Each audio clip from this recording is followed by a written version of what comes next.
Fala, povo de Deus! Estamos aqui em mais um podcast aqui da Paz Lagoa e hoje a gente tem a presença mais que especial. A gente pagou a passagem, mandou o avião trazer, né? Karina Matoso, Vitória do Espírito Santo, para estar aqui com a gente. Eu queria que vocês conhecessem um pouquinho ela, vai se apresentar aí para você conhecer um pouquinho. Ela vai edificar muito a nossa vida hoje.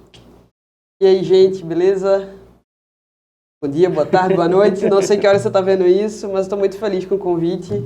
Heitor, Carlinhos me convidaram para estar aqui nesse tempo, ter esse bate-papo aqui à mesa. E é um prazer para mim estar aqui, nessa igreja tão amada. Ô, Cá, fala um pouquinho de tu, assim, não só da tua conversão, mas um pouco para as pessoas te conhecerem mesmo, tipo, quebrar o gelo aí, as pessoas saberem o que tu tá fazendo hoje, um pouquinho da história da tua conversão. Eu acompanhei um pouco assim, né? Acompanho sempre que eu vejo teu pai, estou sempre perguntando por tu. Ele fala, né? Eu acho que ele fala pra tu, né? Você pergunta como é que ela tá e tal. Mas fala um pouquinho de tu para as pessoas te conhecerem. Bem, eu praticamente não sou nascida, mas sou criada dentro da igreja anglicana. Eu acho que quando eu tinha, sei lá, uns 5 anos, meus pais se converteram e desde então a gente frequenta a igreja anglicana desde sempre. E minha conversão, eu não tenho um marco de conversão, mas acredito que tenha sido um processo ao longo da vida mesmo, desde criança. Mas minha conversão foi ainda na infância, indo em acampamento de igreja, esse rolê todo que a gente participava junto, boa parte do tempo aí na adolescência. Adoradores, Kings Kids, e minha conversão foi um processo, foi processual aí nesse meio, que fui conhecendo o Evangelho, fui conhecendo a Deus e fui entendendo um pouco sobre quem é esse Deus, desde a infância até minha adolescência, depois com liderança de juventude, liderança de adolescente também.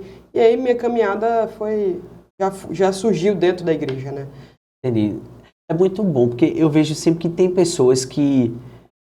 eu fico imaginando assim que os meus filhos vai ser assim um pouco, né? Não vão saber quantos converteram mesmo, podem até saber quando teve uma experiência, né? Ali com Deus e tem muita gente que... Tu já se sentiu frustrada por causa disso assim, de alguma forma? Porque o pessoal fala de algo arrebatador, né? Eu já fiquei assim, poxa, eu não tenho um testemunho assim de... Nossa, um negócio surreal que aconteceu e... sei lá, eu vi uma coisa, não tem aquele negócio, aquele negócio marcante de conversão. Lógico que eu tenho experiências com Deus ao longo da minha jornada, mas com relação à conversão eu ficava assim, poxa, será que eu tenho que ir lá na frente hoje só para dizer que foi nessa data? Tem gente que tem a data da conversão, né? Foi no dia tal, no local tal. Eu não tenho isso. Eu já cresci muito imersa no Evangelho, entendendo, no meio de igreja, e escola dominical de igreja, né, no Kids, que na minha época era escolinha dominical, não tinha Kids, era escolinha dominical. Eu já cresci com essa realidade. Então eu não tenho esse marco. Eu já fiquei assim, poxa, será que eu preciso ir... Mas tu sabia que, biblicamente, quando se fala de pacto de aliança, essas questões de você crescer dentro de uma, vamos dizer assim, Eucaristia, primeira Eucaristia, fazer primeira comunhão, a ideia era essa, era que os nossos filhos, eles fossem alimentados de tal forma pelo Evangelho e pela vida cristã, que eles nunca vivessem de outra forma senão essa, né? Então, às vezes, a gente vai fazer classe de batismo, um exemplo, aí as famílias, não... é meu padrinho, aí, não, mas tu tá na igreja? Não, não tô não. Então assim, se tornou uma coisa tão, o mundo ele entrou tão fortemente na vida das pessoas que as pessoas, elas dividem em compartimentos, né? Elas não vivem mais a fé de uma forma, assim, um exemplo. Eu penso assim, eu sempre digo para as pessoas, meu filho não tem alternativa. Tipo, não é que quando ele tiver adulto ele não vai poder fazer as escolhas dele, mas enquanto ele estiver comigo ele não tem alternativa. A visão que ele vai ter de mundo é a visão cristã. Vai ser apresentado a visão cristã de mundo. Não tem outra realidade sobre a qual ele vai aprender a viver e perceber a realidade de outra forma, né? Então, eu acho que a ideia bíblica era isso. Quando seu filho crescer, você ensina o caminho, você conta as histórias de Israel, você conta a história do povo de Deus, você grava na testa, você ensina, você diz, né? E apontar o caminho. Já apontar o caminho. Eu acho que eu cresci assim, tendo o caminho apontado, apesar, eu acho que da falta de maturidade, de espiritualidade, assim, que eu falo, dos meus pais. Na época, eles foram apontando o caminho para mim, né? E foram entendendo, aprendendo e apontando o caminho simultaneamente. E no meio de igreja, convivendo com as pessoas dentro de igreja, comecei a ter contato, por exemplo, com missões, que era algo, né? E no meio da minha família era algo novo. Hoje, boa parte da minha família é cristã. Tem pastores na família, minha avó, meu tio. Mas os primeiros assim, a se converterem foram os meus pais.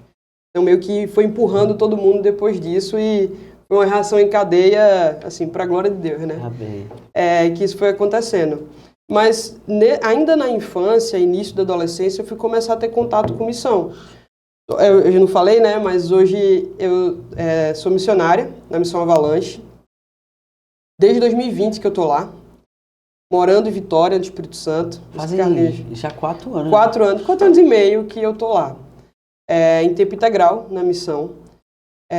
Algo que não era... não estava nos meus planos. Não tinha essa expectativa de um dia viver assim. Mas acho que fui fisgada por Deus para isso. E aí a gente vai conversar mais um pouquinho, mas só para a galera entender, né?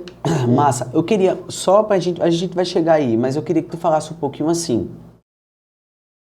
Como foi que tu foi despertando para isso? Porque eu lembro de você sempre ir viajar para aprender, sempre tinha essas experiências e como foi que chegou nisso, entendeu? Chegou na Avalanche.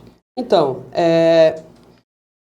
minhas primeiras experiências com missão eram essas missões pontuais, né? A gente ia para Garanhuns evangelizar lá na Paixão de Cristo, Nova Jerusalém. Aí eu com uma galera. A gente ia no Carnaval, Movimento Viva. E na época que eu comecei a participar, era Praça da Paz, nem era Movimento. Era Praça da Paz ainda, na época. Então eu tinha essas experiências. Você chegou aí pra viagem do Dus, essas coisas também? Fui pra uma viagem do Dus. Um buzeiro. Eu acho que foi um buzeiro. Cheguei aí pra uma viagem dessas, então... Às vezes eu ia tocar, né? Ia com a banda, tocar junto com o pessoal. Só que eu tava até lembrando disso recentemente. Tinha um casal de missionários lá na igreja, né? Cleide e Nadilson. Que eles foram implantar um grupo rede de Kings Kids, que é um grupo de Jocum. E foi o início do Adoradores, que era esse grupo de coreografia, de dança. Então, acho que o meu contato primeiro assim, com missão foi esse. De conhecer esse casal de missionários, de ir em base de Jocum. De vez em quando eu estava lá, ia no seminário de coreografia por lá. E comecei a ter esse tipo de contato, que era novo para mim. Então, comecei com esse contato com eles. E com esse discipulado dentro de grupo rede de Kings Kids, onde se falava muito sobre missões. E eu sabia de missão e comecei a conhecer a partir daí. E começar essa conversa, mas eles eram um casal de missionário e eu conhecia missionários, era isso, né? E conhecia pouco sobre missão. De vez em quando tinha um evento na igreja, que vinha gente de fora, vinha um gringo, vinha um africano, vinha alguém, e a gente conhecia. E era esse que era meu até contato. muito comum na nossa época, né? Vinha muitos missionários americanos, Sim, né? vinha muita gente. Vinha muita gente dos Estados Unidos, de vez em quando tinha, na época do Alcançando. Direto. Né? Vinha gente pra cá, de fora. E era esse o meu contato com missão. E aí até eu sempre gostei muito de música, aí comecei a tocar bateria na igreja. E por tocar bateria, Nadilson, que é esse missionário, né? Que eu tava falando, da Jocum, ele começou a me chamar para tocar percussão com ele. E ele me presenteou com um djembe africano, que eu tenho até hoje. Tenho o maior xodó com ele. E eu comecei a tocar percussão por causa dele. Eu tava lembrando isso esses dias. Ele mandou uma mensagem... Ele dava pra galera de Alfaia também, né? Não, ele nem chegou. Não é Nadilson Júnior, não. É Nadilson de Cleide. Eu sei. Eu acho que eu sei qual é. Eles estão agora... Eles estão morando na Nova Zelândia agora. Eles são mantidos como missionários pela Paz. Pela Paz Catedral. Sim, pela Paz Catedral. O pessoal da Paz ainda suporta eles financeiramente e tal, então tem essa contribuição aí da igreja lá com eles. E eu comecei a tocar percussão por causa dele. Hoje em dia eu toco percussão e quase não toco mais bateria, toco mais percussão, e eu comecei com esse contato com ele. Então, com essa questão do transcultural também, foi através deles de conhecer um universo diferente, né, da minha realidade dali. Agora, cara, eu tenho uma pergunta. Porque assim, quando eu te via, eu não vi alguém que tinha um chamado missionário, não. Eu quando te vi, eu vi alguém bem engomadinho. Uhum. Com um futuro muito certo, assim, não é verdade? É. Com um futuro muito certo. Já o pai empresário, já estava seguindo uma carreira para assumir as coisas do pai. Tal. Quando eu vi você, eu vi assim, do nada, a cabeça girou, né? Foi do nada mesmo. Foi do nada. Como eu tinha falado, não estava nos meus planos. Ser missionária. É estranho, né, falar isso. Não, eu sou missionária. Por muito tempo foi muito estranho para mim falar isso. Eu fui para Vitória, vou voltar um pouquinho, só para contextualizar. Nunca tinha tido esse contato todo com missões, tal, fazia essas viagens pontuais, fazia campanha de King's Kids, né, ia para uma outra cidade no Brasil e passava aquela temporada, sei lá, um mês, servindo ali, isso ainda adolescente. E eu gostava disso. E eu fico pensando, eu nunca pensei nisso, mas meu pai, de vez em quando ele conta. Uma vez minha família estava com uma viagem programada para fora, ia para a Europa e tal, e eu tinha, sei lá, meus 16 anos. E aí era no período de carnaval. E aí meus pais chegaram e falaram, não, a gente tem uma surpresa, a gente vai viajar e tal. E aí eu comecei a chorar. Aí minha mãe, o que foi que aconteceu, minha filha? Eu não quero ir, não quero viajar. Por quê? Porque vai ter o Movimento Viva, na época acho que era Praça da Paz ainda, e eu quero ir tocar na Praça da Paz, eu não queria viajar para fora, porque eu queria estar no evangelismo de carnaval. Era algum tipo, não sei se era o carnaval, se era algum outro tipo de evangelismo de Semana Santa, alguma coisa assim. Mas eu queria estar lá, no meio disso. E eu não consigo lembrar disso com clareza, mas meu pai e minha mãe que contam, né, que eu tinha esse... tipo, eu fiquei meio chateada e a gente acabou não viajando nesse período, para eu estar presente, para eu participar dos evangelismos. Mas aí, voltando. Em 2019, eu fui fazer o curso lá na Missão Avalanche, que é a missão que hoje eu sirvo. Um curso de sexualidade e aconselhamento na área da sexualidade.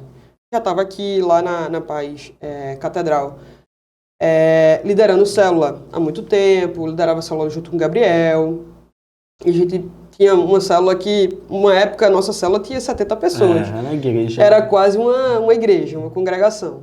Lá na minha casa. E era isso, toda segunda-feira e tal. Então, tinha contato com muita gente e eu gostava dessa área de aconselhamento, de conversar com as pessoas. Muitas meninas vinham conversar comigo e tal. E essa é uma área que sempre me interessou muito. Eu sei que existem muitos conflitos e muita dificuldade de lidar com essa área. E algumas amigas minhas já tinham ido, que não são daqui de Recife, né, são de outros estados, que eu conheci aí ao longo da vida, já tinham feito essa escola, sempre falavam, Karina, você vai amar fazer essa escola, é muito boa e tal, né? Só que para fazer aconselhamento, você tem que ter feito a escola de sexualidade antes, que é onde você aprende os conceitos. E aí eu fui, passei 2 meses lá, seguido. Hoje em dia a escola está mais curta, mas na época que eu fiz, ela era praticamente 1 mês de sexualidade, mais 1 mês de escola de aconselhamento, e eu fiquei lá esses 2 meses na Missão Avalanche, aprendendo e fazendo essas escolas, assim, totalmente imersa. Quando eu voltei de lá, isso foi setembro e outubro de 2019, quando eu voltei de lá, final de outubro de 2019, aí eu voltei com a cabeça, assim, mexida. E aí foi quando começou esse despertar desse chamado. E eu questionei muito. Eu ficava, não, eu sou muito racional, né? Aí eu ficava, não, isso eu tô emocionada, porque eu acabei de voltar de lá, ainda tô mexida com tudo que eu vivi, passei 2 meses lá, tal, daqui a pouco isso passa, não deve ser nada, né? Eu brigando comigo mesmo, dentro, assim. E eu comecei a ler um livrinho bem fininho que eu ganhei lá. O nome do livro é Deus Só Faz o que Quer. Fala sobre Jonas, e é de um pastor, que é nosso amigo lá, da Avalanche. Ele pastoreia uma igreja lá na região metropolitana de Vitória. E ele dá aula lá, e ele escreveu esse livro bem fininho, fala basicamente sobre a história de Jonas. E eu estava lendo o livro, eu questionava a Deus, e parecia que o livro ia me respondendo de forma literal. Tudo que eu estava orando. Não é possível, porque tá aqui escrito no livro, eu estou orando, perguntando a Deus, e era assim, você está questionando isso, Deus está dizendo isso para você. Era muito literal. E eu, peraí, tem alguma coisa aqui. E eu comecei a orar sobre isso. E aí que começou esse meu processo. E foi bem do nada e bem de repente, porque eu voltei em outubro, em novembro eu comecei esse processo de orar por essa ida, né?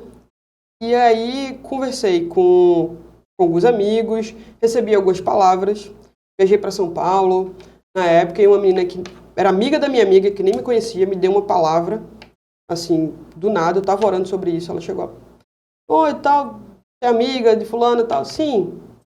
Ela, não, queria te falar uma coisa, pode falar. A gente estava na fila para pagar um café, porque tinha sido aniversário da minha amiga, e ela falou comigo assim, posso falar uma coisa? Pode. Ela, Deus está pedindo para eu falar para você que no próximo ano vai ser um ano de virada de chave na sua vida.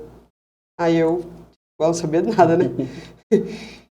E não vai ser fácil, vai ser bem difícil. A palavra que vem no meu coração é: aqueles que semeiam com lágrimas, com cantos de alegria colherão. E eu acho que você não vai mais morar onde você está morando. Não é possível. Né? Eu só engoli o choro ali na hora, agradeci, depois fui orar. E nesse período de São Paulo eu estava indo para um congresso do Êxodos. Na época, o Êxodos era um congresso que reunia todos os ministérios que falam da área de sexualidade no Brasil. E tinha essa reunião anual e eu estava indo lá em Campinas. Então, no dia seguinte eu estava indo para lá. Fui para o congresso no Êxodos. E lá eu encontrei novamente a Andréia, que é a minha líder hoje lá na Missão Avalanche, com quem eu trabalho também, Andréia Vargas, a autora desse livro aqui. E aí eu encontrei com ela e eu pedi para conversar com ela. Falei, tô precisando conversar com você. Acabou o congresso no domingo, a gente sentou na grama e a gente ficou, acho que umas 2 horas lá conversando. A história dela tinha mexido muito comigo, no primeiro dia de aula da Escola de Sexualidade. Eu vi muitas coisas parecidas. Ela também tinha trabalhava na empresa do pai, e aí passou por um processo parecido, assim, desse chamado. E eu queria conversar com ela muito por isso. E a gente conversou ali. E depois daquela conversa, eu falei, não, vou continuar orando e vou escrever um projeto para Avalanche, que a gente tem que escrever um projeto para ir para lá. Escrevi o projeto, mandei. Conversei com o Bispo Miguel e com o Pastor Geiso. Eles escreveram carta. Aí, o pior foi conversar com a família, né? Fui conversar com meus pais. E, a princípio, eu ia para passar um ano. Ia ter essa temporada de 1 ano lá. E meu projeto era esse, passar 1 ano lá. Só que eu tô lá até hoje. Como foi, cara, essa questão do processo, assim, não só na sua vida, né? De você viver aquilo ali e perceber que Deus está... É incrível como Deus ele vai cuidando dos detalhes, né? Não só na questão da nossa crise, em perceber e discernir o tempo e tal. Envolve, vamos dizer assim, toda uma questão visceral, né? Porque envolve toda uma perspectiva que eu tinha antes de futuro e agora eu estou mudando tudo, né? Como foi para você e para sua família? Tipo assim, as pessoas que mais lhe impulsionavam e tinham também, sonhavam com você outros sonhos, talvez, né? Para você, como foi esse processo aí? Não foi fácil, não. Não foi fácil e eu acho que a gente ainda vive esse processo. Eu estava falando das datas, né? Tipo, isso foi final de 2019, novembro e tal. E em março de 2020, eu estava indo para lá. Então, foi muito rápido. Foi sofrido para minha família, porque eu trabalhava na empresa do meu pai, trabalhava com meu pai. Acho que 10 anos trabalhando na empresa do meu pai. E eu acho que eu cresci, fui crescendo, sendo formada para isso, né? É natural quando a família tem um negócio que os pais queiram que os filhos deem continuidade. Eu acho que isso é super natural e não é descartado e assim, e não é nulo. Eu acho que é normal. E é bom o filho já ter um encaminhamento, se você gosta também daquilo, tem alguma aptidão para aquilo, eu acho super natural. Assim como existem médicos que querem que seus filhos sejam médicos também, pais engenheiros que querem que seus filhos sejam engenheiros, pais pastores que querem que seus filhos, às vezes, continuem também na vida pastoral. Eu acho super natural. Só que o que eu acho que eu tenho passado a entender ao longo do caminho, e isso não foi assim, não, assim que eu cheguei lá eu entendi isso, e não foi. o que eu tenho passado a entender é que antes dos nossos planos, e a palavra fala, existem os planos de Deus. E os planos de Deus são maiores que os nossos. E que a missão de Deus é muito maior do que a minha missão. Daquilo que eu quero, que eu almejo, que eu anseio. As preocupações vêm. E elas existem e elas vêm e vão. Né? Poxa, e o meu futuro? Como é que vai ser? Eu vou ficar aqui até quando? Até quando vai ser desse jeito? A vida de missão muitas vezes é muito incerta. Eu oro todos os anos. Tipo, e aí, Deus? É para eu continuar aqui? É para eu ir embora? O que eu faço? Então, parece que a gente não tem aquele planejamento de longo prazo. A dependência de Deus é assim, né? A vida com Deus. Só que, por outro lado, por exemplo, eu venho dessa área de gestão empresarial e tal. Então, é um negócio muito planejado, né? Eu trabalho um pouco com isso no Avalanche também. Eu dou aula sobre projeto dentro do Avalanche. Eu acho que a gente precisa se planejar. A gente precisa projetar as coisas. Isso é necessário. Então, a minha cabeça funciona um pouco assim. Então, para mim, é difícil eu estar num lugar de, tipo, eu não sei direito o que responder sobre os próximos passos no futuro muito longínquo. Não sei direito. O que eu sei é, Deus tem cuidado de mim e hoje eu sei que eu estou no lugar que eu devo estar. Hoje eu sei que eu estou morando num lugar que, apesar de muitas vezes eu não querer, eu sei que Deus me quer ali. Não, eu fiquei emocionado, assim, da última vez que eu fui pro Cursilho, aí eu conversei com teu pai, eu fiquei muito emocionado, porque eu percebi como Deus agiu, né? Nessa perspectiva da maturidade, não chegou apenas para você, chegou também para o seu pai, chegou para sua família, isso é muito bom. E essa questão do sacrifício, de você dizer assim, poxa, a filha não é minha, né? Os planos que eu tenho para ela não são os meus, mas são os de Deus para ela. Então essa construção, pode olhar que o negar-se a si mesmo, ele é um efeito cascata, né? Uma onda que vai inundando todos à nossa volta, né? Então, isso é muito bom de ver. Agora, vem cá, eu queria que a gente conversasse mais sobre algumas coisas, assim. Tipo, por mais que eu veja essa questão, eu queria falar um pouco de autocuidado, tipo. E eu queria começar com isso. Tipo, essa questão de você... os afetos, né? Os afetos em relação à carreira, em relação a... Eu até hoje mesmo, eu preguei no domingo, né? E hoje mesmo eu estava conversando com os meninos aqui, quando eu cheguei aí fui andar nos quarteirão aqui, orar pelos espaços que né? Aí eu estava falando para ele assim, que o mundo ele promete 3 coisas, né? O mundo promete a cobiça da carne, né? Que é exatamente você encontrar o prazer e as coisas naquilo que o mundo oferece, que você substitui por Deus, né? Então, é você tentando buscar uma satisfação na cobiça da carne. E é muito ligado ao hedonismo. Então, tem a cobiça dos olhos, está muito ligado ao material, né? Quando você busca de todos os jeitos coisas materiais que lhe dêem satisfação, realização, que lhe deem conquistas, né? E o último, que é a ostentação dos bens, que é status, posição, e eu estava conversando com eles com isso, que essa sedução do mundo, né? E quando a gente fala de autocuidado, né, de a gente andar com Deus, é muito de a gente tentar esvaziar-se disso e preencher-se de Deus, né? Sim. Então, Ele ocupa todo o espaço de adoração.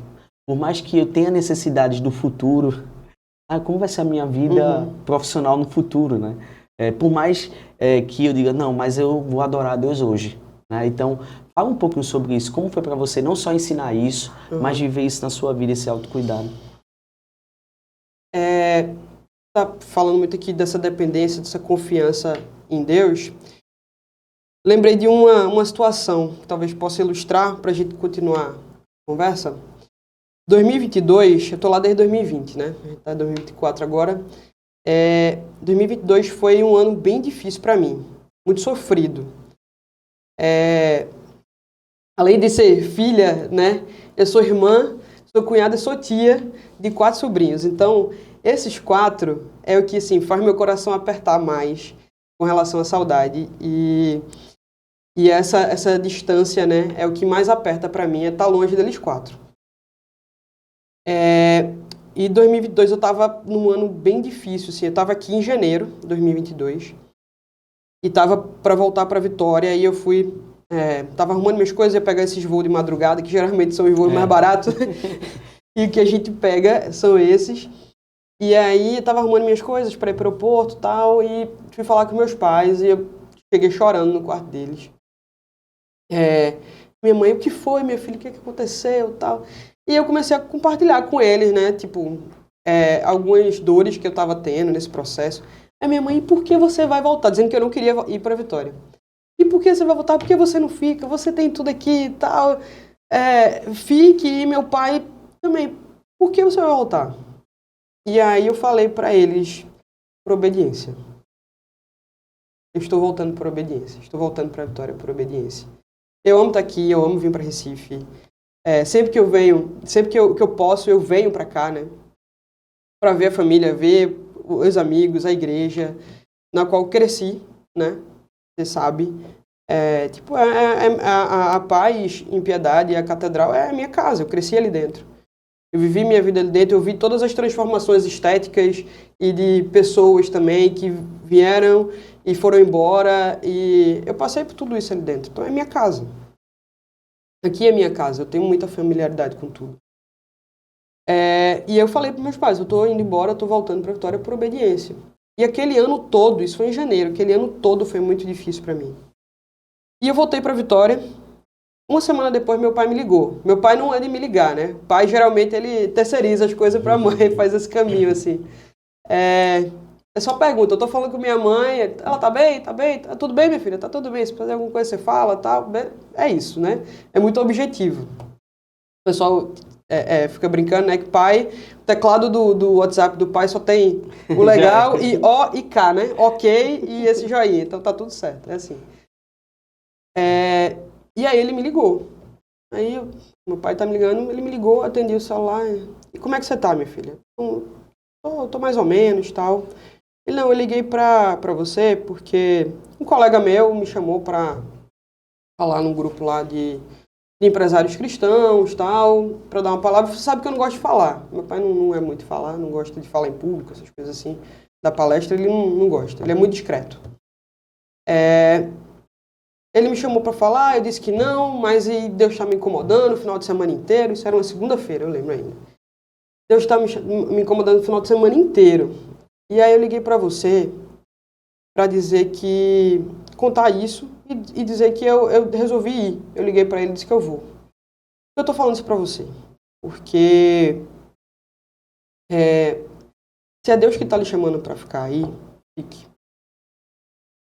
Se é algo de Deus para você, se é a voz de Deus falando com você, fique. Apesar da dificuldade, apesar da saudade, apesar de todas as circunstâncias, que não cabe a gente entrar em detalhes aqui, mas de tudo isso que talvez incomode seu coração e doa no seu coração, se é Deus, fique, obedeça. Se é por obediência que você está aí, então por obediência a Ele fique. Não fique por nenhum outro motivo que não seja esse. A gente está aqui, sua família está aqui, a igreja está aqui, está todo mundo aqui. Eu tenho esse suporte, graças a Deus.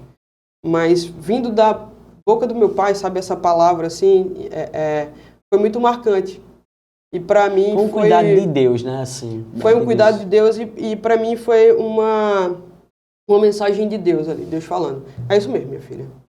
Não, é isso mesmo, minha filha, o Deus falando, a voz de Deus falando, não do meu pai. Mas assim, fique, obedeça ao seu chamado e fique aí.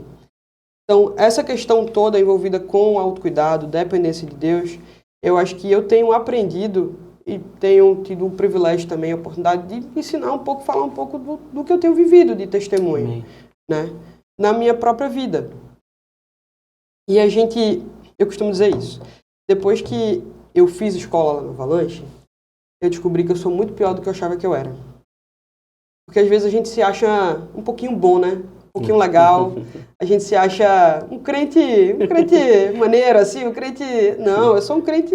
acima da média. Acima da média. Eu tô me achando, assim, uma cristã top, assim, né? Poxa, eu devo estar... né? Deixei tudo pra vir pra cá. Não, aí... a gente tem essa ilusão, às vezes, na vida. Depois que eu fiz escola lá, eu fui entendendo sobre o meu coração e a realidade do meu coração caído, e o efeito da queda na minha vida, e não só na minha vida, mas em toda a existência humana, eu acho que isso faz a gente ficar um pouco mais humilde.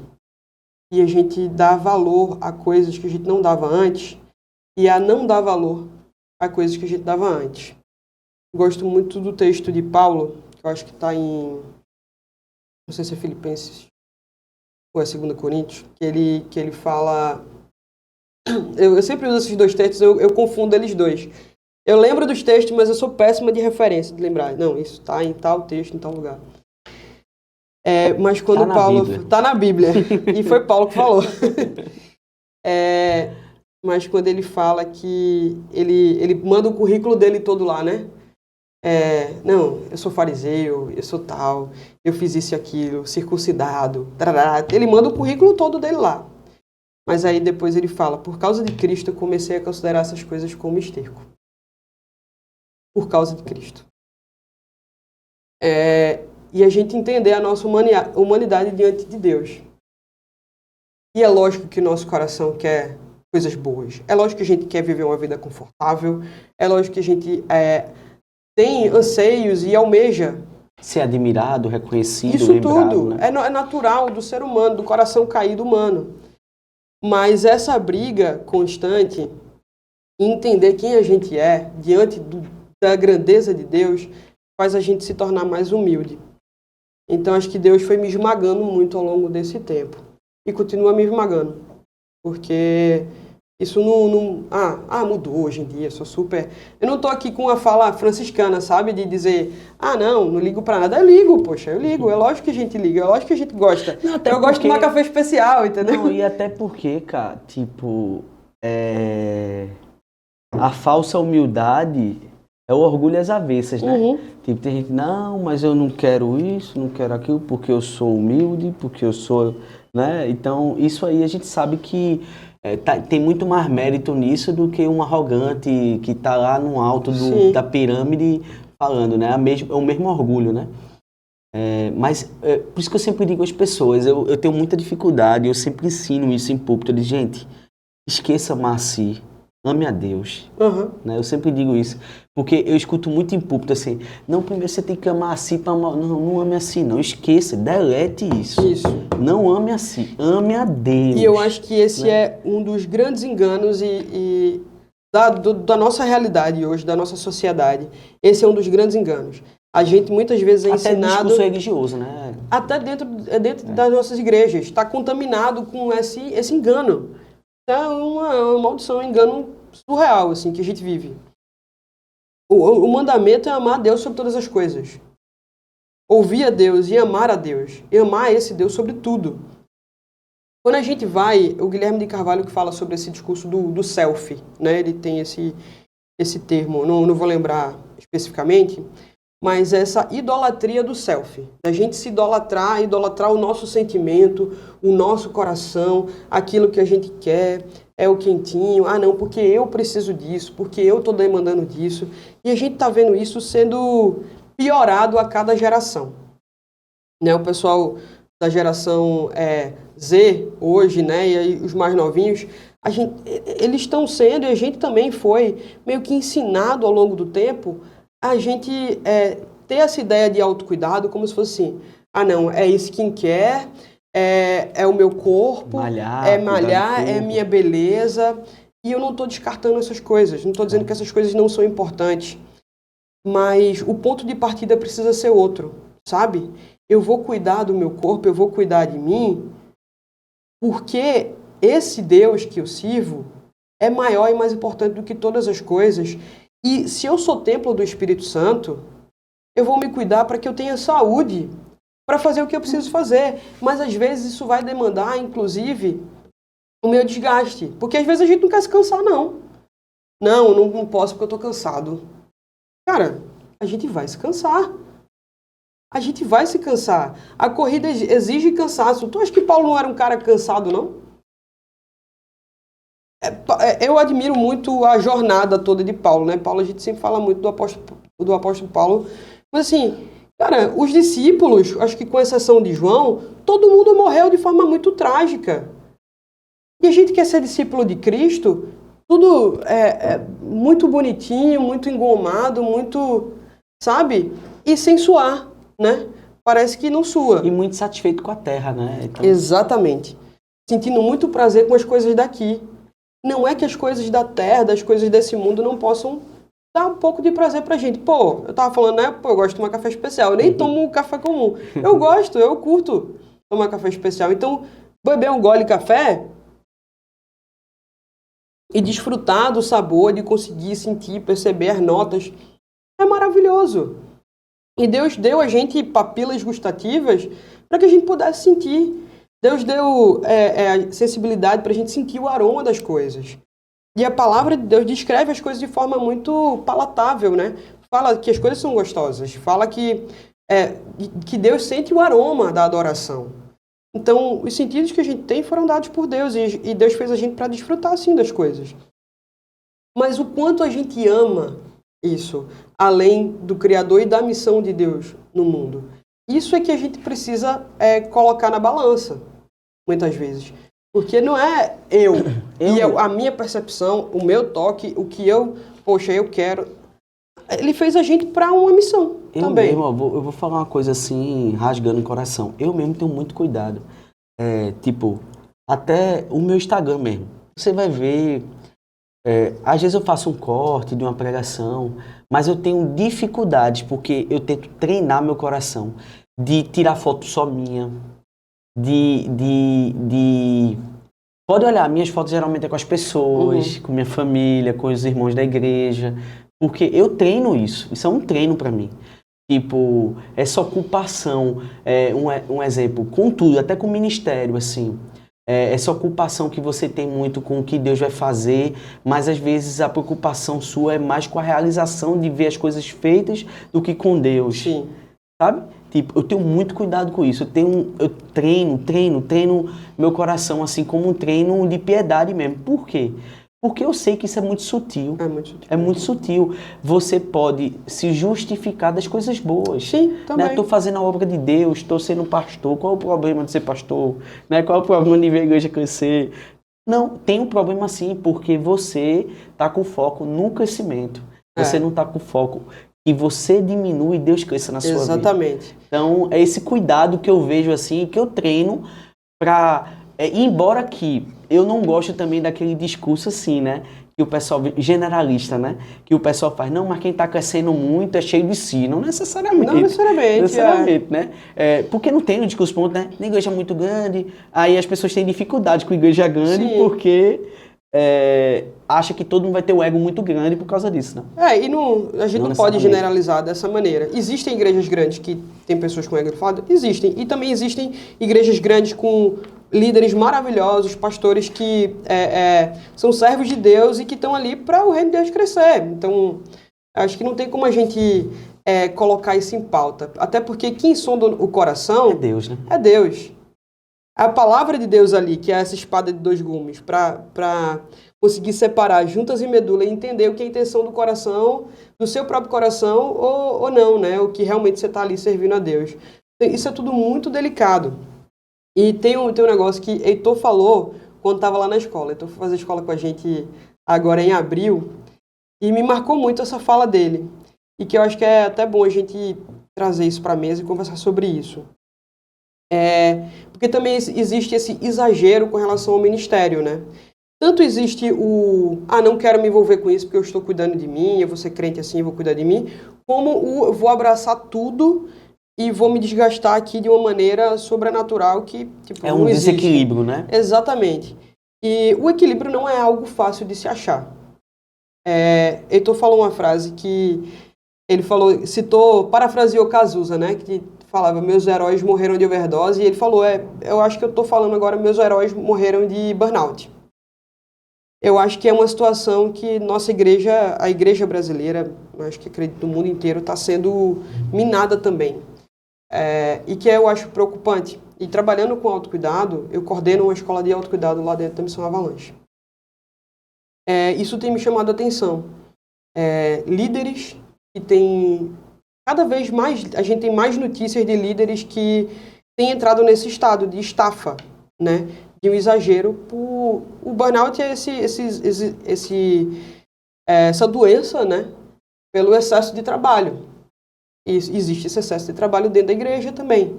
Então a gente tem gente que rala pra caramba, trabalha muito, se esforça e tem entrado nesse estado. Isso também é muito perigoso. E aí eu falo pelo meu lado, porque eu tenho essa tendência de não, eu tenho que fazer, eu tenho que estar, eu preciso ir, eu preciso fazer isso até lá dentro da missão. E o ano de 2023 foi meio que isso para mim. Esse ano é que eu acho que eu estou respirando um pouco mais. Mas é difícil. O ritmo está diferente. O ritmo de adoração, né? Exatamente. Então, isso também é um desafio para todos nós. Não é porque eu estou coordenando a escola que eu sei de tudo e que eu estou aqui, não. Estou sentada num lugar de total conhecimento. Muito pelo contrário, o que eu acho muito legal lá na Avalanche é que, assim, é tudo muito orgânico. Tudo acontece de forma muito orgânica, as coisas vão acontecendo.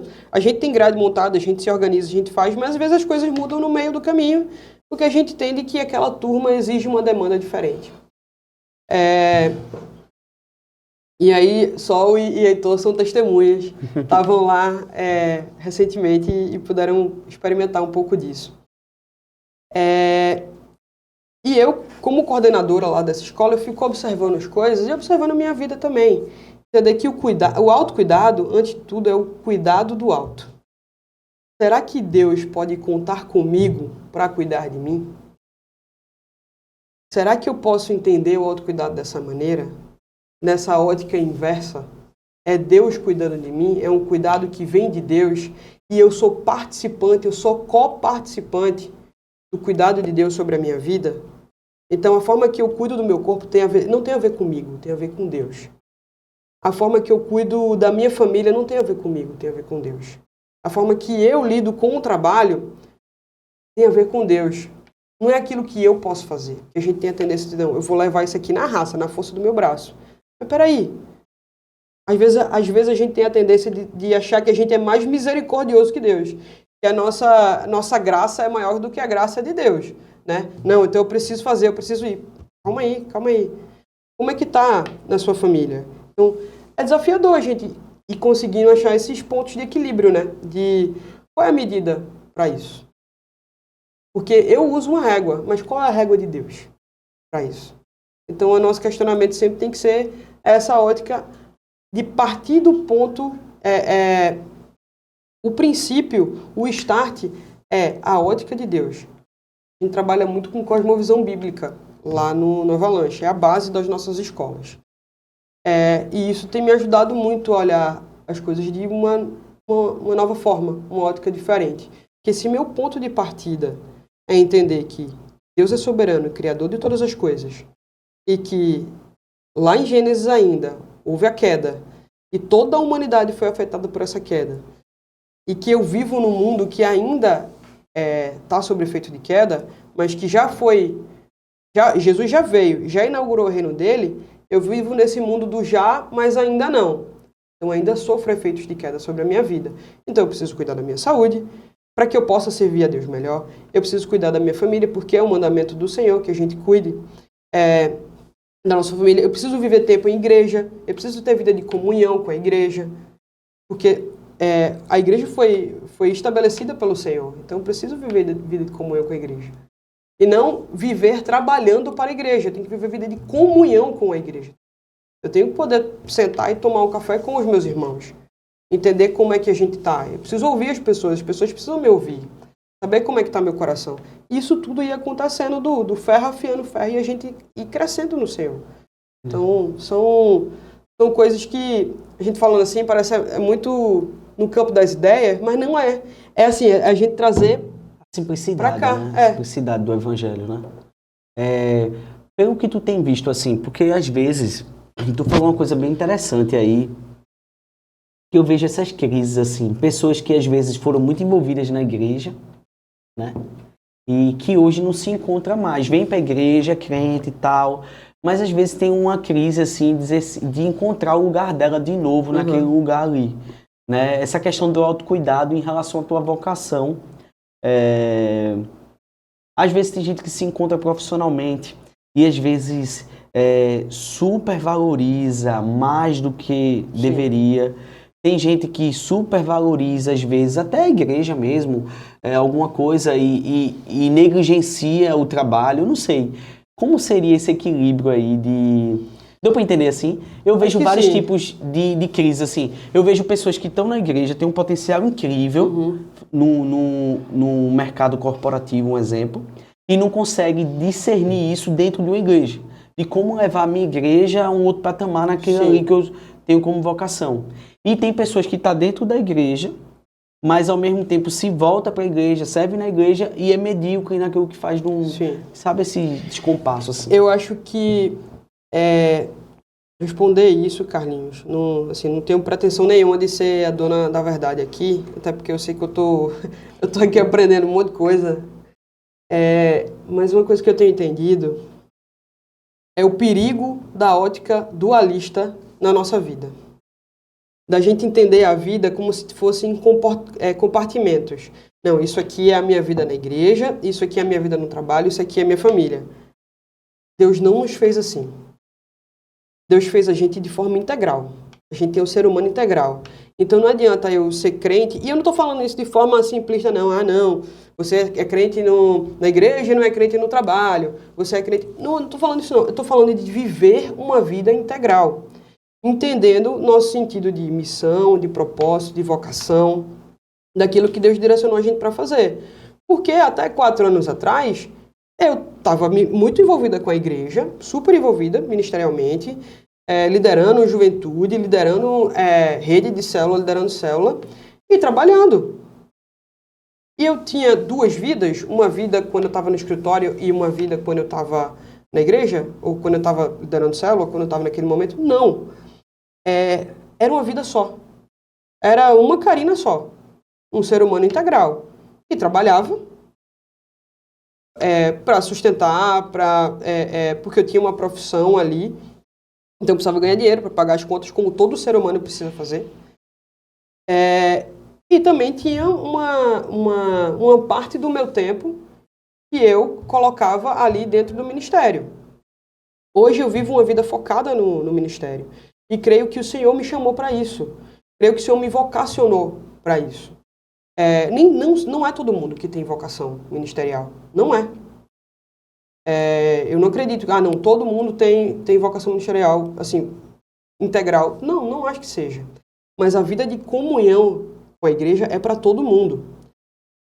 Então, acho que o primeiro ponto para a gente entender isso é a gente parar de ter uma ótica dualista sobre as coisas. Dizer, não, essa minha área da igreja, essa minha área do trabalho. Não, eu sou um ser humano integral e eu vou servir a Deus em tudo que eu fizer. Então, a forma que eu vou me comportar dentro da minha casa fala sobre isso. A forma que eu atravesso a rua para comprar um salgado na padaria diz respeito à minha vida cristã. A forma com que eu pago alguma coisa no caixa, a forma que eu trato as pessoas, isso tudo diz respeito à minha vida cristã. Porque a gente tem que lembrar que, sendo discípulo de Cristo, a gente está testemunhando de uma verdade. Então é como se eu estivesse andando por aí carregando uma bandeira na mão o tempo inteiro. A gente gosta, né, de usar, tá aqui com a logo da Paz Lagoa. Eu trouxe o livro de André, que é minha líder, eu tô aqui com a camisa do Avalanche, estampando, porque é o ministério que eu trabalho, é onde eu sirvo. Então é como se eu estivesse carregando o tempo inteiro, não a logo do Avalanche, não a logo da Paz, da Igreja Anglicana, mas acima de tudo a bandeira de Jesus. Então é muito vergonhoso, por exemplo, trânsito é um negócio que eu fico meio irritado. É um dos momentos que eu fico assim, que eu dou uma explodida. E às vezes eu faço algumas coisas, meto a mão na buzina e eu fico com vergonha depois. E que eu fico com vergonha sempre que eu fizer. Porque assim, eu estou sendo testemunha de Cristo ali. E não é porque o outro está me vendo, não é pelo outro, não é pelo olhar do outro, por temor ao olhar de outras pessoas. Mas é o olhar de Deus que ser descoberto. É o olhar de Deus sobre a minha vida. Entender que, poxa, eu sou filha desse Deus soberano, grandioso, criador de todas as coisas. Então eu preciso ser embaixadora e levar esse nome em tudo que eu fizer. Em tudo. E eu não estou falando isso para dizer que, não, eu não concordo com essa frase, não. Prega o evangelho sempre, prega o evangelho sempre, se possível, use palavras. Eu discordo completamente dessa frase. A gente tem que pregar o evangelho com palavras, pregando o evangelho de fato, falando as palavras. Mas também sendo e vivendo esse evangelho. Porque também não adianta eu pregar com as minhas palavras e viver uma vida que não tem nada a ver com aquilo que eu estou falando, né? Então, é integral. A gente é um ser integral. Então, se Deus me deu uma parte da minha vida para viver trabalhando na empresa do meu pai e passei, sei lá, 10, 11 anos fazendo isso, depois que eu saí da faculdade, amém. Era isso que o Senhor tinha para mim naquele tempo. Se eu entendo que Ele me chamou para essa vocação agora, eu vou viver isso, sabe? Mas lembrando que eu sou crente dentro do escritório, eu sou crente dentro da igreja, da mesma forma. Então, alguns de nós foram chamados para vida empresarial mesmo. Alguns de nós foram chamados para ser médico, para ser engenheiro, para ser... tem tantas profissões aí, enfermeiro, para ser arquiteto, para construir imóveis. Então, que a gente faça isso entendendo a excelência de Deus ali. Mas sem esquecer que eu tenho que fazer tudo para a glória de Deus. Tudo para a glória de Deus. Tudo que eu fizer vai ser para a glória de Deus. Vou fazer... E eu não estou falando isso, porque tem coisas que são muito delicadas a gente colocar em palavras, às vezes, aquilo que está na nossa mente, para a gente se isentar de estar evangelizando, de estar falando de Jesus nos lugares que a gente tiver. Teve um cara que, na época que eu estava trabalhando com meu pai ainda, eu atendia vendedores. Eu passava o dia atendendo vendedor. Olhando o sistema, tal, fazendo compra de supermercado, né? Trabalhava em empresa de supermercado, então passava o dia atendendo vendedor.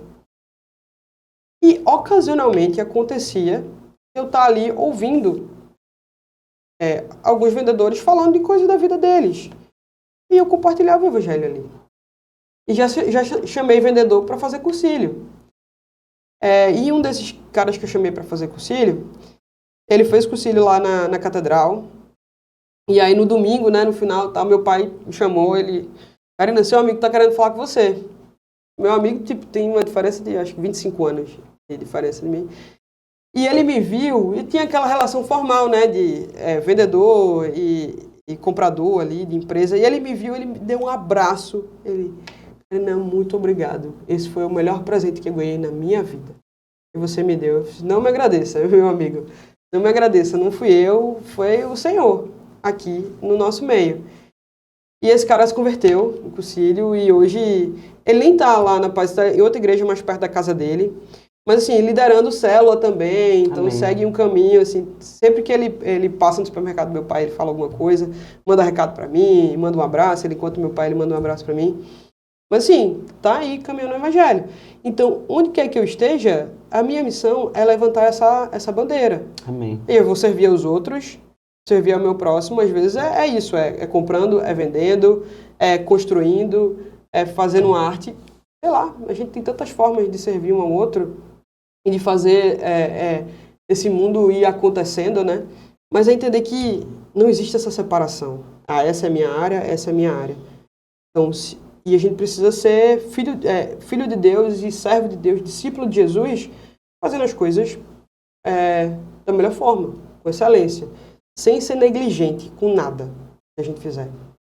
Isso é desafiador, mas eu acho que é o necessário, a gente pensar dessa maneira, não pensar de forma dualista, de separar segmentos dentro da nossa vida, sabe?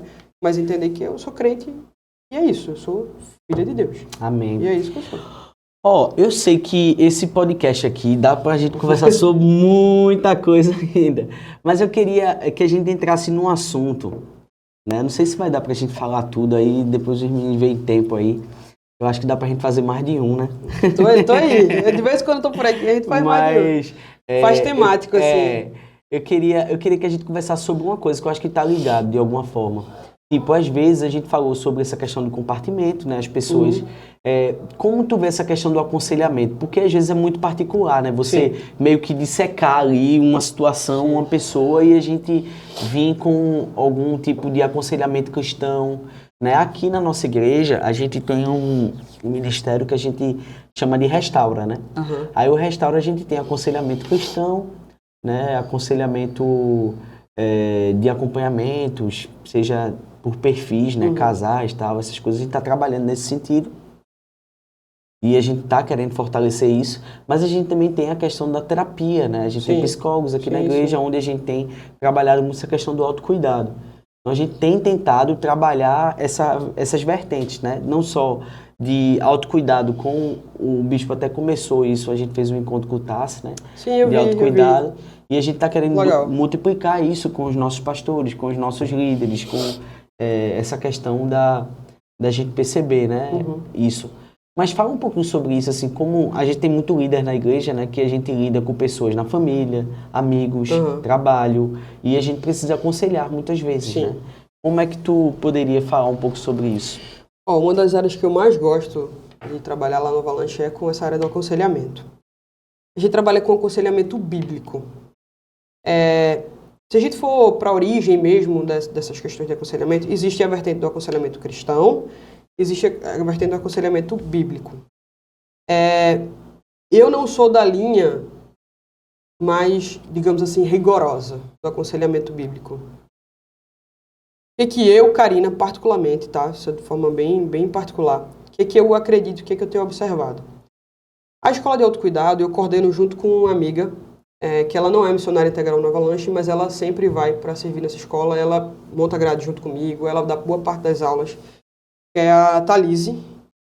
A Thalise é psicóloga clínica, tá aí terminando o doutorado dela. É uma pessoa inteligentíssima, mas eu sempre falo isso para ela. Ela me ensina muito, não porque ela é muito inteligente, ela é muito inteligente, ela tem muito conhecimento, é muito estudiosa, é uma pessoa muito dedicada, mas o temor que ela tem a Deus me ensina muito. Então ela me ensina a ser mais amiga de Deus, e a querer ser mais amiga de Deus, ter mais intimidade com Deus. E eu acho muito legal o fato dela ser psicóloga e dela ser uma profissional, assim, sensacional. E a gente trabalhar junto na escola de autocuidado e a gente vê as coisas da perspectiva bíblica da situação. No aconselhamento bíblico, o que a gente faz? A gente vai olhar para a vida da pessoa e enfrentar e confrontar aquelas questões com a palavra de Deus. É isso. A gente não vai dar, não, eu acho, vou dar conselhos assim, não, eu acho que você devia fazer isso e aquilo, baseado no meu achismo, na minha percepção, ou em uma linha, porque a psicologia tem diversas linhas, né? Ou em uma linha de segmento dentro da psicologia. Eu não tenho habilidade para isso, eu não sou psicólogo. Eu estou buscando ser uma conselheira bíblica e estou aprendendo com isso. Então eu vou olhar para a situação da pessoa e confrontar aquilo com a palavra de Deus. O que a palavra de Deus fala sobre essa situação? O que a palavra de Deus diz sobre essa dor que você está sentindo? Então, o que a gente fala lá no Avalanche, né? Nossa dinâmica de pensamento. A gente trabalha com 3 ferramentas. Primeiro é entender a história da pessoa. Ela é importante, mas ela não é tudo. Então, a gente acredita, você não é o que a sua história diz sobre você. Você é aquilo que Deus fala que você é. Mas sua história é importante, porque você está vivendo sua vida dentro de uma história. Mas existe uma história maior, que é maior do que a sua história. E é ela que tem que ser contada, né? E é a história maior que precisa ser contada e precisa ser relevante dentro da sua vida. Se você é crente, você é cristão, então você precisa crer nisso. Então, o primeiro ponto é, essa história é maior. A gente pensa assim, no mundo ideal, que muitas vezes a gente chama essa ferramenta aí de mundo ideal, né? Às vezes a gente tem uma projeção daquilo, e nosso mundo ideal às vezes não tem Deus. Deus é só um acessório para eu chegar nesse ponto que eu quero, né? Vou dar um exemplo aqui. Por exemplo, poxa, sonho em casar, tenho vontade de casar, sonho em casar, tô falando de mim. Mas isso não pode governar a minha vida, sabe? Em lugar nenhum Deus está me dizendo que eu vou casar. Então eu não recebi uma promessa específica de Deus para isso. É um desejo e o Senhor sabe do desejo do meu coração. Eu quero. Mas isso não pode ser algo que governe minha vida. Então, muitas vezes a gente vive assim. Isso é comum, muito comum no universo feminino, né? E talvez você aconselhe muitas meninas assim. Ah, pastor, eu queria muito casar e negocia qualquer coisa por esse casamento. Aí vai para um monte de namoro totalmente deturpado, aí sofre, aí vai Fecha os olhos para um bocado de coisa. e esquece um monte de coisa e negocia um monte de coisa da palavra em nome desse grande sonho que é o casamento. Então aí, tenho esse mundo ideal, tenho a minha história. Ah, não, porque minha história com meu pai foi assim, assim. Eu então vivi uma história muito difícil, com relacionamentos muito quebrados. Enfim, aí tem esse mundo ideal e esse ciclo que a gente chama de ciclo de crenças. Que é, o que faz eu chegar nesse pensamento? O que faz eu chegar nessa atitude? É o que eu creio a respeito de Deus, no final das contas. Então, se Deus não me deu um casamento, então eu estou achando que Deus é o quê? Deus não pensa em mim? Deus é mau? Deus não é soberano? Então, eu estou falando de forma muito resumida aqui. Isso aí é uma aula, né? São várias aulas aí dentro da escola, que a gente trabalha dentro da escola de aconselhamento. Mas estou falando de forma muito, muito resumida aqui, para a gente entender que, no final das contas, dentro do aconselhamento bíblico, a gente vai trabalhar a crença da pessoa a respeito de Deus. E que enganos foram colocados ali no nosso coração. Eu vou confrontar aquilo com o quê? Com meus argumentos? Não, com a palavra de Deus. O que a palavra fala sobre isso? Qual é a verdade de Deus sobre isso que você está colocando aqui para mim? Que Deus não... Ah, Deus esqueceu de mim. Deus não está pensando em você. Entendeu? Entendi. Então a gente fica confrontando isso com a própria palavra de Deus. O aconselhamento bíblico a gente trabalha dessa forma. Não, isso que tu tá falando, a gente termina fazendo na prática, né? Sem perceber, né? Mas, assim, uma coisa que me atrai muito, assim, tipo, sobre isso, e eu vejo claramente, eu vejo como o ser humano tem a capacidade, cara, de aquilo que tu falou aqui, né? De não deixar Deus cuidar dela, né? Uhum. De não permitir essa mordomia de Deus sobre sua vida. Então, ela, de alguma forma, é aquela tentativa de governar a si, né? Então, e ela vai se utilizar daquilo que é mais sacro, às vezes, tipo que a construção de uma família, né? Que, às vezes, é uma situação que vai envolver uma vocação dentro daquela realidade. Sim. Ali. E você consegue fazer e criar todo um cenário. Eu vejo muito isso. E essa necessidade de constituir uma família se tornou um grande ídolo, né? Que vem desde sempre, né? Na vida e na existência das mulheres, né? Então... Isso não é ruim. Eu acho que a gente tem que querer. Família é algo criado por Deus, né? Não estou dizendo que a gente não deve desejar. Não, isso aqui eu não quero. Não, mas que lugar isso ocupa no meu coração, né? E porque às vezes Deus vira só um acessório para a gente chegar lá. Ah, não, Deus me deu tal, Deus me deu esse marido maravilhoso, tal, né? E aí depois você vive uma vida assim que não tem nada a ver, né? Deus é só um acessório ali. Não, me dá isso aqui, aí depois parece que você tem. Não, Deus deu. E aí? O que você vai fazer com isso? Vou viver isso para a glória de Deus? Eu vou criar os meus filhos para a glória de Deus? Eu vou viver um casamento para a glória de Deus, para honrar esse Deus? Ou para a minha satisfação, a minha glória, o meu desejo, para acalentar o meu coração, para viver de uma forma confortável, bonita, e que todo mundo vai dizer, ai, que família linda que tem ali. Tá entendendo? Trabalhar essas crenças. A gente viu até isso no autocuidado, né, Cutaça? A forma de pensar, né? Gera a forma de agir, né? E os sentimentos, né? Gera a forma de pensar. É esse ciclo de crença. Ele é tirado da psicologia mesmo. Pensamento e emoção. Aí a crença aqui, que seria a raiz, né? Isso. Precisa ser fundamentada em Deus. Para que minhas emoções elas sejam condicionadas à crença em Deus. Os meus pensamentos sejam condicionados à crença em Deus. E as minhas ações sejam reproduzidas pela santidade a Deus, né? Isso aí. Então... E, cara, eu vou dizer uma coisa que eu acho maravilhoso, né? Aquele texto de Provérbios, quando diz assim, os homens têm planos, né? Mas quem vai dizer, né, sobre os planos e vai pesar o coração humano é Deus, né? Então, ter muito cuidado com tudo isso. Então, assim, o conselho que a gente pode dar prático é escute a pessoa. Sim, dentro do aconselhamento. Escute a pessoa... se doe, né, aquela pessoa, o tempo ali, o ouvido, o aconselhamento bíblico, né? Eu fiz uma pós, né, em aconselhamento pastoral, e o aconselhamento bíblico, ele é muito voltado em você, de fato, despertar na pessoa o amor por Deus, né? O amor pelas Escrituras, pela obediência a Deus. Então, que a gente faça isso com muito zelo, com muito cuidado, né? Então, é isso. E eu acho que é a forma que Deus escolheu, né? A gente cuida um do outro, né? Sim, sim. Né? E a gente deve aconselhar uns aos outros. E sair um pouco dessa figura de que existe uma pessoa que não, fulano de tal resolve todos os problemas. Não, é tirar essa figura de lugar, porque o maravilhoso conselheiro é o Espírito Santo. Exato. Não é a gente. E o autocuidado, a responsabilidade também, né? Porque as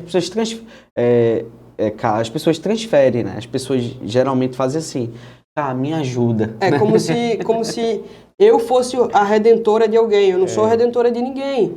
E isso faz parte do autocuidado, a gente se entender que o papel ali, eu sou uma mera ferramenta nas mãos do Redentor ali. Eu estou me colocando ali como uma ferramenta nas mãos do Senhor. Como o Senhor vai manejar, eu tenho que me colocar diante dele e procurar ser uma ferramenta afiada. Como? Mergulhando na palavra, tendo conhecimento bíblico, me aconselhando também com outras pessoas, ouvindo boas pregações, me expondo à palavra de Deus das mais diversas maneiras. A Bíblia, que é o mais importante, a palavra diretamente, mas também me expondo ao conhecimento bíblico, a estudar como é que a Bíblia funciona, estudar teologia também.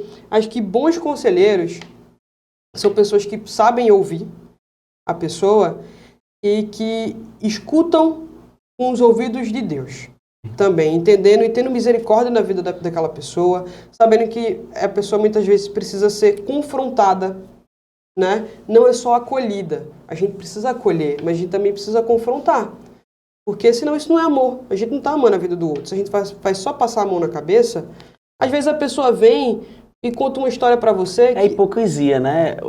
O amor sem verdade é hipocrisia. Totalmente. Né? Não é amor. Não é amor. É hipocrisia. Amor sem verdade não é amor. Não é amor. Ali você tá... Às vezes você coloca o seu próprio ego ali. E esse é um desafio do conselheiro. É porque seu ego também tá em jogo ali. Porque às vezes você se pega numa situação de querer que o outro goste de você. Vem uma pessoa se aconselhar comigo e... tá ali, você tá levando aquele aconselhamento, tá ouvindo, mas às vezes você se pega com um sentimento tipo, poxa, se eu falar isso, a pessoa pode ficar ofendida comigo. Mas se eu tô usando a ferramenta da palavra de Deus ali no meio, assim, eu tenho que entender, lógico, a maneira de falar, não vou ser grosseira com a pessoa, mas às vezes a gente precisa ser um pouco duro. É necessário a dureza. E você dizer, olha, isso aí, meu irmão, é seu ego falando. Isso aí é você. Isso aí não tá de acordo com a verdade de Deus. E colocar a palavra ali em jogo. A palavra vai ferir muitas vezes. Muitas vezes a palavra vai humilhar a gente. Verdade. A palavra tem que ferir.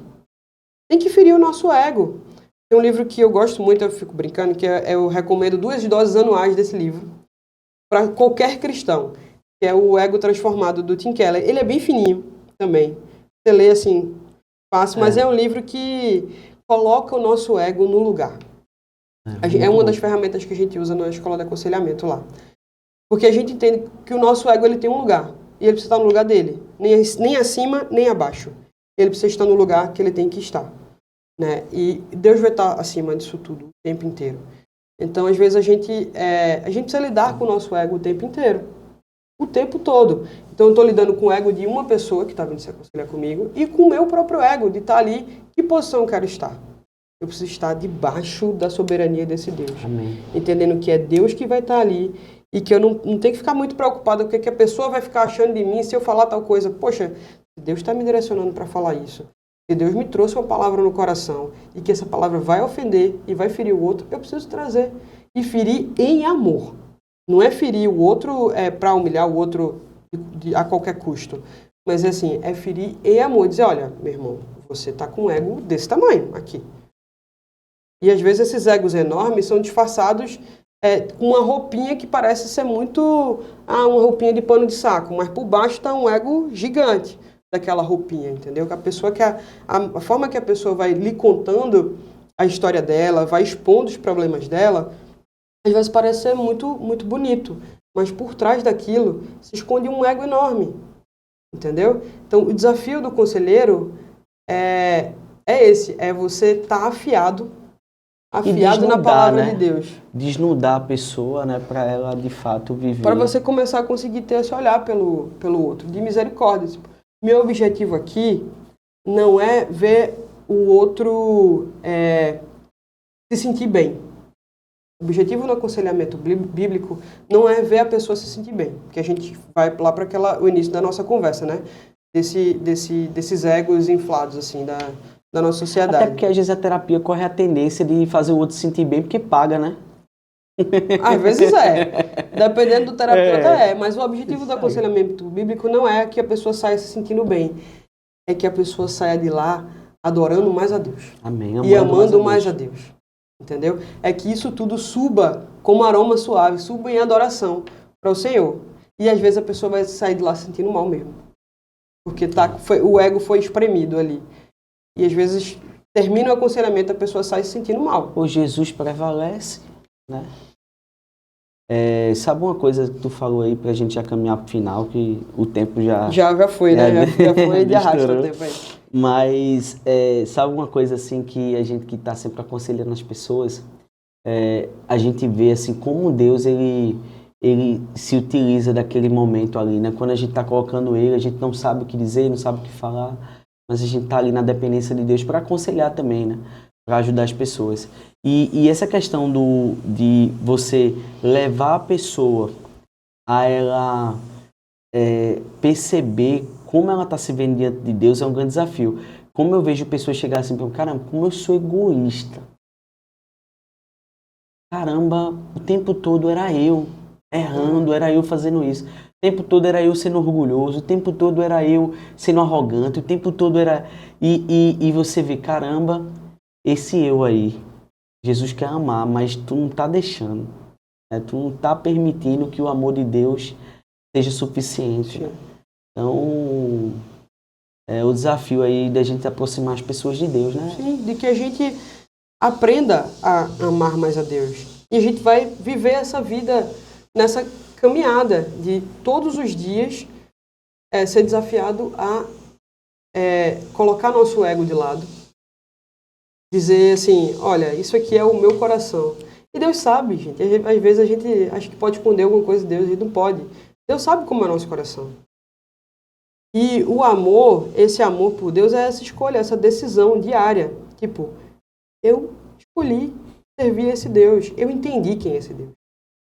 Eu escolhi servir esse Deus porque Ele merece ser servido, ser honrado, ser adorado, ser glorificado. Porque Ele é o Deus que criou todas as coisas. Ele não é mais um Deus que está aí pela terra. Não, Ele é o Deus criador de todas as coisas. Então, esse Deus merece ser servido, ser adorado. Ele é confiável, né? Ele é confiável. Então, a gente vai aí lista de atributos de Deus. Ele é confiável. E assim, conhecer esse Deus e conhecendo esse Deus, eu posso amar mais ainda. Conhecendo o caráter desse Deus. Conhecendo quem Ele é. E sabendo quem Ele é. E honrando esse Deus.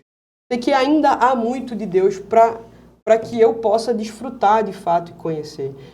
O que Ele quis revelar, Ele já revelou. E está aí. Mas eu preciso ter essa sede no meu coração de buscar conhecer e desfrutar desse Deus que às vezes a gente conhece pouco. A gente fala, mas a gente se relaciona pouco. Então, lá em Gênesis 2 ou 3, que fala que Deus fez o homem e soprou, né, o espírito nas narinas, mas quando fala que Deus fez o homem, eu aprendi isso lá no Avalanche também, com o Jonas Madureira. Eu acho que esse conceito tem no livro Inteligência Humilhada, do Jonas Madureira. Deus fez o homem nefesh. Jonas Madureira explica isso lá, tá? Não é um conceito dele, mas ele explica isso lá no livro. Esse nefesh é quando Deus faz o homem, ele cria a humanidade, ele faz, essa palavra nefesh é garganta faminta ou garganta sedenta. Então não é que o homem tem uma garganta sedenta, não é que o homem tem uma garganta faminta, ele é. A gente é fome e sede de Deus, a gente é o que a gente é. É essa fome e essa sede de Deus. E a gente vive a nossa vida buscando suprir essa fome e essa sede com um monte de coisa. E não vai saciar. É porque às vezes quando a gente conquista aquilo que a gente tanto queria, a gente vê que um tempo depois aquele castelo vai ruir, que não era bem assim. Apesar de serem coisas boas, a gente pode viver desfrutando de coisas boas na presença do nosso Deus, mas essa saciedade a gente só encontra no Senhor. Amém. E o nosso coração vive assim, ó, querendo buscar outras coisas. A fome de Deus, né? O espaço, o tamanho de Deus, né? Isso. Rapaz, eu queria agradecer, Cacá, foi maravilhoso. Gente, por mim eu ficava mais, é porque não dá, né, o tempo. Mandaram aí, ó, galera. Cortaram a gente. Mas a gente vem de novo, é só chamar de novo que a gente vem de novo. A gente vai estar junto, a gente podia ter falado de outras coisas aqui, mas não deu. Mas a próxima vez a gente faz alguma coisa bacana. Queria agradecer a Cá, agradecer a você que ficou aí nessa conversa. Valeu, gente. Bom ter tu aqui, Vici. Obrigado aí, galera da Paz Lagoa. Prazer estar aqui com vocês. Só chamar de novo, que a gente vem de novo. E em breve você tá aqui de novo. E a gente fala aí de outros assuntos, é só chamar. Posso só fazer minha propaganda aqui do Avalanche? Gente, a Missão Avalanche funciona lá em Vitória, no Espírito Santo. É um prédio, Carlinhos foi lá visitar, Heitor também, Sol fez escola com a gente. Então a gente tem um pessoal aqui da Lagoa que foi aluno nosso lá. Fica no centro de Vitória, um prédio lá no centro que funciona desde 2004. A Missão Avalanche nasceu, é uma agência de missões urbanas. Uma das frentes são as nossas escolas, que funcionam lá. Eu trabalho muito focada na escola de sexualidade, aconselhamento, autocuidado. Também trabalho um pouco com o pessoal de artes e comunicação, com a escola teens, com adolescente, pais e líderes. Então tem escola de missões urbanas, moda, fé e alimento. Tem um monte de tema que é da realidade da missão urbana hoje. E são os temas que a gente trabalha lá. Então, eu desafio você a entrar no nosso site, avalanchemissões.org, acessar, dar uma olhada nas nossas escolas, entra também no Instagram, @avalanchemissões. Se você quiser contribuir, colaborar um pouco lá com a missão, a gente está com desafios financeiros também até o final do ano. A gente fez a campanha Conta Comigo, então acessa também nosso site, nosso Instagram e dá uma olhadinha na campanha. Nosso desafio é conseguir 4.000 pessoas. 4.000 pessoas. Não é tanta gente assim, se a gente for olhar quantos seguidores a gente tem no Instagram, quantos seguidores a André tem no Instagram. 4.000 pessoas que possam doar R$10 por mês. É só isso. R$10 por mês durante um ano. Ou seja, R$120 durante R$120 por ano. Não é R$120 durante um ano, não. É R$120 um ano, assim, por ano. Uma tacada só. Para que a gente consiga sanar nossos desafios financeiros que a gente tem. E com isso você ajuda o Avalanche e ajuda também a equipe do Avalanche, do qual eu faço parte. Acho que é isso. E obrigado pela oportunidade. Obrigado por estar aqui. E até a próxima, né? E até a próxima. Tamo junto aí. No cheiro, gente. Até o próximo podcast. Valeu, gente. Tchau, tchau.